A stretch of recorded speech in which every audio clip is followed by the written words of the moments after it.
بسم اللہ الرحمن الرحیم۔ میں ہوں زیر احمد خان اور آپ دیکھ رہے ہیں ابلاغ ٹی وی۔ عید سے پہلے بھارت نے کشمیر میں انتہا مچا دی، لیکن کشمیریوں نے تمام تر رکاوٹیں اور پابندیاں توڑ کر وسیع پیمانے پر احتجاج شروع کر دیا ہے۔ حتیٰ کہ بھارت تک میں احتجاج ہو رہا ہے، دہلی کے اندر بھی احتجاج ہو رہا ہے۔ پیلٹ گنوں سے درجنوں کشمیریوں پر فائرنگ کر کے انہیں زخمی کر دیا گیا ہے اور ان کی آنکھیں ضائع ہونے کا خدشہ ہے۔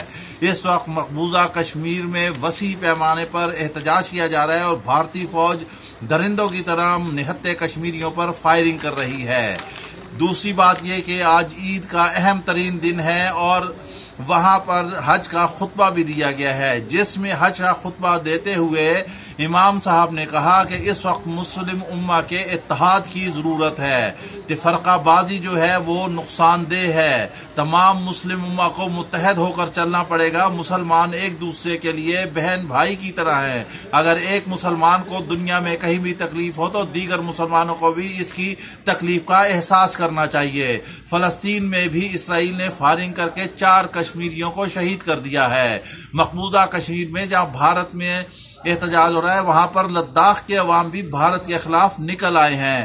پوری دنیا کو اس وقت ضرورت ہے کہ وہ بڑھ کر اس کارروائی کو روکے اور بھارت کے ظلم کے آگے پابندی لگائے۔ عید کے موقع پر نہتے کشمیریوں کے ساتھ یہ سلوک بین الاقوامی برادری کے لیے ایک سوالیہ نشان ہے۔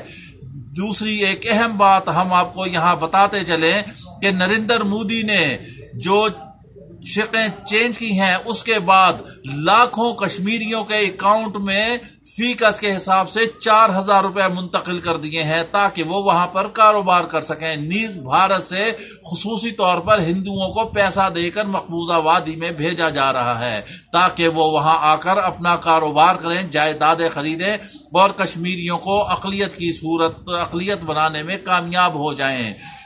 اس لحاظ سے بھی دنیا کو دیکھنا چاہیے کہ مودی کس طرح کی بربریت کر رہا ہے۔ وہاں پر ہندوؤں کو زبردستی لایا جا رہا ہے، انہیں بسایا جا رہا ہے، مسلمانوں کے خلاف کارروائیاں کی جا رہی ہیں، انہیں شہید کیا جا رہا ہے عید کے موقع پر۔